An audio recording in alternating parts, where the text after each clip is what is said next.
Good morning, welcome to my new vlog.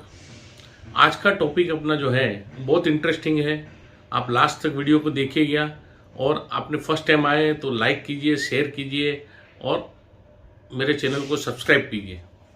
तो आज का जो टॉपिक है वो है financial literacy is a global problem. ऐसा आप क्यों कहते हैं? चलो शुरू करते हैं। बहुत सारे आदमी लोग इतना पैसे को प्रेम करते हैं कि वो जब एक्सपायर्ड हो जाते हैं तब तो उनके बैंक अकाउंट में करोड़ों रुपया रहता है। ऐसा क्यों है? पूरा जिंदगी वो हार्ड वर्क करते हैं, हार्ड वर्क करके पैसा एक एक रुपया करके जमा करते हैं और वो बैंक में पड़ा रहता है। वो खुद की जो जरूरत है, जो शौक है, वो मार के भी वो लोग पैसा बचाते हैं। इंडिया में ये बहुत कॉमन चीज़ है।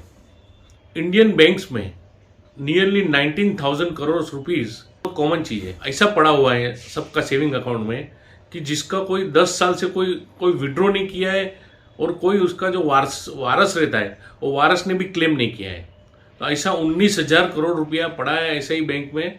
और वो भी ये मैं आपको फिगर दे रहा हूँ 2019 का। तो एक सवाल इधर खड़ा होता है कि लोग इतना सारा पैसा क्यों कमाते हैं जब वो वापर नहीं सकते, जो उसका यूज़ नहीं कर सकते। और ऐसा भी एक सर्वे आया है कि आदमी रिटायरमेंट होने के बाद भी पैसा कमाने का सोचता है और पैसा कमाता है।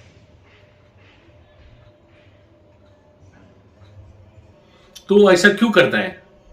उसके लोगों ने ऐसा रीजंस दिए हैं कि जो कॉस्ट ऑफ लिविंग है वो दिन ब दिन बढ़ते जा रहे हैं, इसलिए वो लोग पैसा कमाते हैं। ऐसा 40% लोगों ने ऐसा उनका रिव्यू दिया है। दूसरा रीजन है लीगेसी। तीसरा रीजन ऐसा है कि वो बैंक में पैसा पड़ा रहता है बैंक अकाउंट में, तो उन लोग को जो दिल को है वो सुकून मिलता है, इसलिए बैंक में पैसा रखते हैं। टेंशन नहीं होता है और सुकून मिलता है।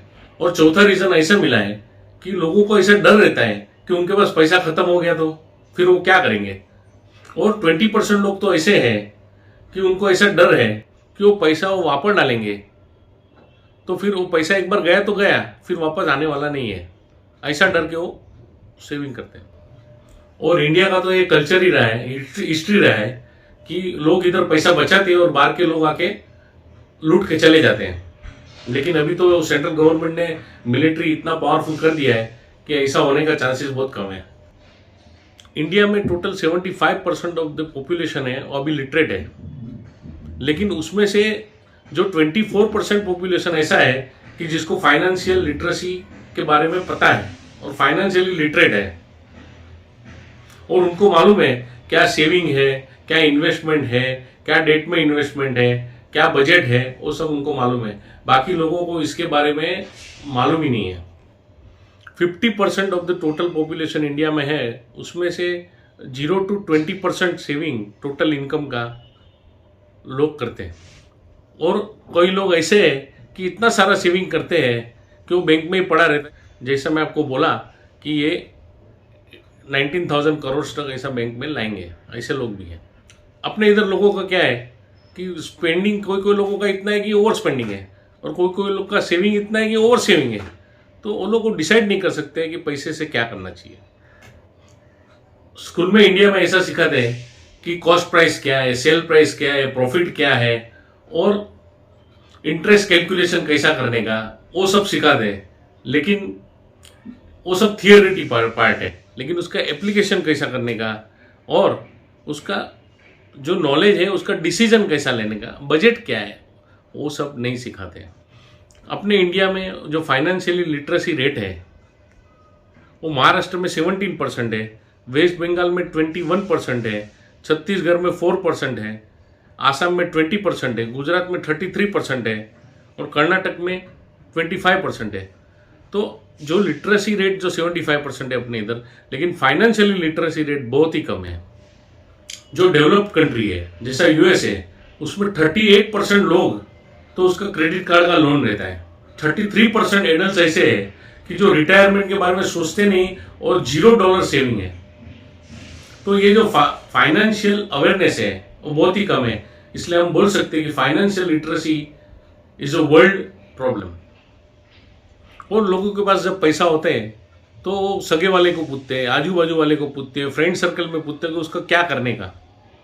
और वो लोग को नॉलेज है नहीं है, कुछ पता नहीं रहता है, लेकिन वो बोलते हैं ऐसा सब करते हैं।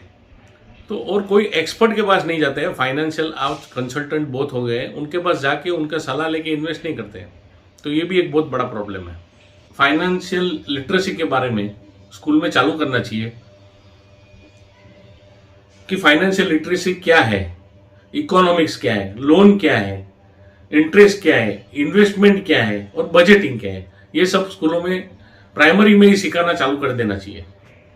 आजकल बहुत स्टूडेंट है जो लोन ले लेते हैं हाई इंटरेस्ट रेट पे, और फिर वो जब सैलरी चालू होता है तो सैलरी में से यही लोन सब पेमेंट करते रहते हैं, नया नया डेट लेते हैं, पर्सनल लोन लेते हैं, क्रेडिट कार्ड का लोन लेते हैं। तो उनका जो सैलरी का जो मोस्ट ऑफ द पार्ट है वो लोन चुकाने में ही चला जाता है। तो फिर वो सेविंग कैसा करेंगे और फाइनेंशियल प्लानिंग कैसा कर पाएंगे। 72% ऑफ द पीपल को मालूम नहीं है कि वो पैसे को, जो एक्सेस पैसा है ओवर एक्सपेंसेस, उसको क्या करना चाहिए, उनके क्या गोल्स है और वो गोल अचीव करने के लिए क्या इन्वेस्टमेंट करना चाहिए और क्या टाइम पीरियड है। तो ये बहुत इंपॉर्टेंट है आज के दिन में। और 5% लोग ऐसे हैं कि जो इन्वेस्ट करते हैं लेकिन उनका उतना ग्रोथ नहीं हो पा रहा है और वो लोग पीछे रह जाते हैं क्योंकि उनका जो इन्वेस्टमेंट है उसका आउटपुट नहीं मिल रहा है, तो वो पीछे रह जाते हैं। फाइनेंशियल लिटरेसी से क्या फायदा होता है कि जो आपका क्रेडिट जो स्कोर है वो बढ़ जाता है। अभी इंडिया में तो इतना नहीं फेमस है, लेकिन बहुत सारी कंट्री में क्रेडिट स्कोर जो है आपका वो गिना जाता है। आप समझो कोई प्रॉपर्टी रेंट पे लेने जाते हो तो भी आपका क्रेडिट स्कोर गिना जाता है। समझो कोई आप जॉब करने के लिए अप्लाई करते हो तो उसमें भी आपका क्रेडिट स्कोर गिना जाता है। वो धीरे धीरे इंडिया में आने वाला है। फाइनेंशियल लिटरेसी आपका जो स्टैंडर्ड ऑफ लिविंग है वो भी सुधार देता है। वो कैसे? आप समझो प्लानिंग करोगे तो आपका इनकम बढ़ेगा, आपका वेल्थ बढ़ेगा, तो आपको भी क्या है खर्चा करने का मन होएगा और उससे आपका स्टैंडर्ड ऑफ लिविंग थोड़ा अच्छा रहेगा। एक एस्टिमेट ऐसा है कि फाइनेंशियल फ्रीडम के लिए आपको $1 मिलियन तक का आपका अमाउंट जमा होना बनता है। तो उससे क्या होता है कि आपका 30 इयर्स जो नेक्स्ट है आप वो आराम से आप जी सकते हैं। फाइनेंशियल लिटरेसी से क्या होता है कि आपका जो पोर्टफोलियो है डाइवर्सिफाई हो जाता है, तो उसका जो रिस्क फैक्टर जो है वो डिस्ट्रीब्यूट हो जाता है और उससे क्या होता है कि आपका जो लाइफ का गोल है वो आप आराम से अचीव कर सकते हो मिनिमम रिस्क से। तो फाइनेंशियल लिटरेसी रहने से आपका एक तो लॉन्ग टर्म लाइफ अच्छा हो जाता है, आपका जो रिटायरमेंट है वो अच्छा हो जाता है और लाइफ में आपको फाइनेंशियल प्रॉब्लम क्राइसिस आता नहीं है। तो फाइनेंशियल लिटरेसी से आपको एक फायदा होता है, आप इन्वेस्टमेंट चालू करते हैं और आपका जो पैसिव इनकम है वो चालू हो जाता है। वॉरेन बफेट ने ऐसा कहा है कि if you don't know how to make money while you are sleeping तो you have to work for lifetime. ऐसा क्यों कहा है? क्योंकि आपका इन्वेस्टमेंट जो रहता है वो आपको रिटर्न देना चालू करता है लॉन्ग टर्म में। तो ऐसा बोला जाता है कि आप सोते सोते भी वो पैसा बढ़ रहा है क्योंकि आप खाली इन्वेस्ट करके छोड़ देते हो, उसमें कोई एफर्ट रखते नहीं हो। तो while you are sleeping also you are making money। तो ये आपको वीडियो देखने को बहुत मजा आया रहेगा और बहुत नॉलेज भी मिला रहेगा।